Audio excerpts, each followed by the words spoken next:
Hello guys, welcome back to the channel. My name is Kwame. In today's video, we're going to look at the cost of living in Australia.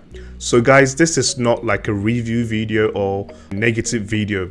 This is basically an educational video to give you guys an idea of the sort of expenses to expect when you migrate to Australia. Now, to determine the cost of living in Australia, there is a lot of factors that goes into it, and everyone's cost is going to be different from each other. So the cost of living will depend on your weekly income, the sort of state or city you're living in, the sort of area you're living in, your lifestyle, rent you're paying, or if you have a mortgage. So everyone's cost of living is going to be different, but in this video I'm going to use the average. In case you want to have real figures, I'll highly suggest you go on this website on abs.gov.au, the Australian Bureau of Statistics. They break things down so you guys will understand. So when you come on the website, for instance, they've got the population of Australia, consumer price index, gross domestic product, average weekly earnings, unemployment rate, and the rest. So they break things down clearly here so you guys will understand. Before we get into the video, please know that I'm not a migration agent, so please use any information or advice in this video as general advice only. Let's get right into it.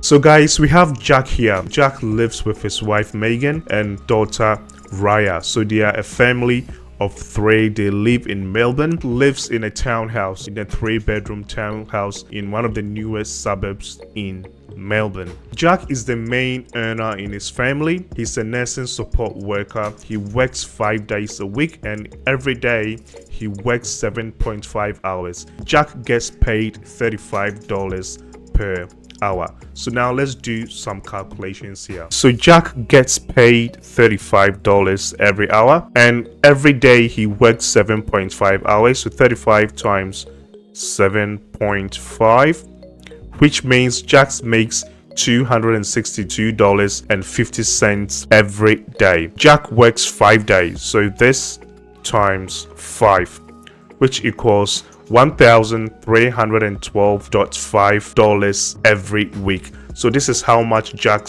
earns every week. But for easy math's sake, let's say Jack earns $1,300 every week. Now let's do a deep dive so we understand the sort of expenses Jack needs to deduct from his weekly pay.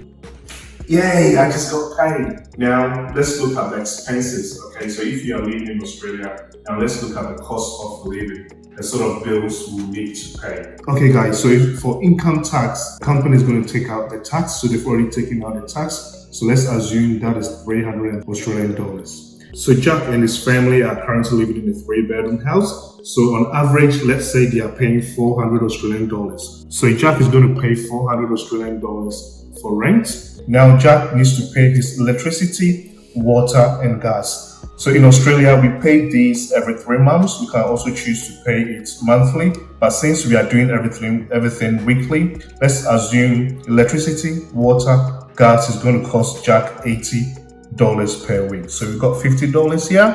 I've got $20, which is $70. I've got $5, which is $75.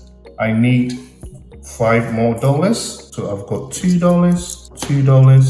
and $1. So that is $80 per week for electricity, water, and gas. Now, Jack will need some sort of transportation when going to work. So let's assume Jack got his own vehicle. So the transportation cost is going to depend on the sort of car Jack is driving. But on average, let's just assume Jack is paying $100 for fuel, okay, to go to work. Yeah, so Jack will need to make sure he's got mobile phone data to be making calls, and also Jack will need an internet. So let's say Jack and his partner are paying $20 per week for mobile phone, and the internet, Jack is paying roughly $30 per week. So together, that's going to be $50 per week. Now it comes to food. Okay, food can cost a lot. So when I say food, I basically means groceries and others. So roughly Jack will be spending $150 just for food. Now, car insurance. So since Jack has got a vehicle and Jack is driving, Jack needs to pay car insurance. And roughly, car insurance is going to cost Jack $20 per week. Okay, so I've got $20 per week. So guys, when we come to the main bills, which is the accommodation, electricity, water, gas, transportation, mobile phone, internet, food, and car insurance, for a family of 3, Jack will be spending roughly $800 per week to be paying the main bills. So out of the $1,000 Jack received, we are left with $200.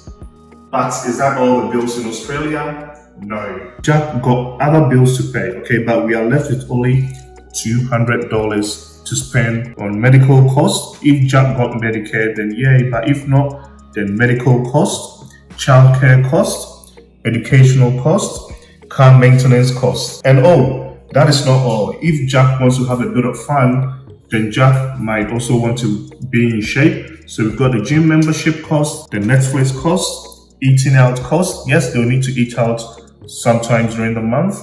Vacation cost. We got other subscription if Jack wants to watch other TV shows and the rest. We got hobbies. So let's say if Jack wants to play tennis, soccer or football, yeah, Jack will need to pay for that, and other miscellaneous, so in other bills. So guys, will $200 be enough to cover the rest of the bills? No. So in this case, both Jack and his wife will need to go to work. So you need 2 incomes to be able to live comfortably in Australia. Okay guys, so in a recap, Jack's weekly income was $1,300 and his total expenses was $1,100. His balance for the week was what, $200, but that wasn't all. So for the main what you call expenses to expect when you come or when you live in Australia, of course every pay they're going to take income tax. So out of that $1,300, Jack paid $300 in tax. Rent was $400 every week. So electricity, water and gas summed up to $80 every week. So food, which is basically grocery and other consumables like your toilet roll, detergents, washing soap and the rest. So on average you'll be looking around $150 every week. Transportation, you'll be looking around $100 every week. So your mobile phone, you'll be looking around $20 every week. So this is basically your phone and your data. Your internet, you'll be looking around $30 every week, and your car insurance, depending if you are on comprehensive or you are on third party. Let's say Jack is on third party, he's going to be looking around $20 every week. But is that all the bills? No, there is more to pay. Okay, so we got something like your car maintenance, your childcare, medical costs, educational costs, and again it's also going to depend on Jack's lifestyle. So we've got gym membership, Netflix, eating out, vacation, other subscriptions and miscellaneous, so other bills. So there are a lot of bills to pay in Australia, but again, the larger your family is, the more bills you're going to pay. You should also consider where you live in Australia. If you live in one of the major cities like Sydney, Melbourne, Brisbane, then just know that yes, you'll be paying a lot in expenses. So down the line, I'm going to do like a comparison in regards to the cost of living in most of the major cities in Australia. My name is Kwame. If you find this video useful, you know what to do. Please show some love, click on the subscribe button, ring the notification bell so you do not miss out when I release another useful video like this one. I'll see you in my next video. Bye bye.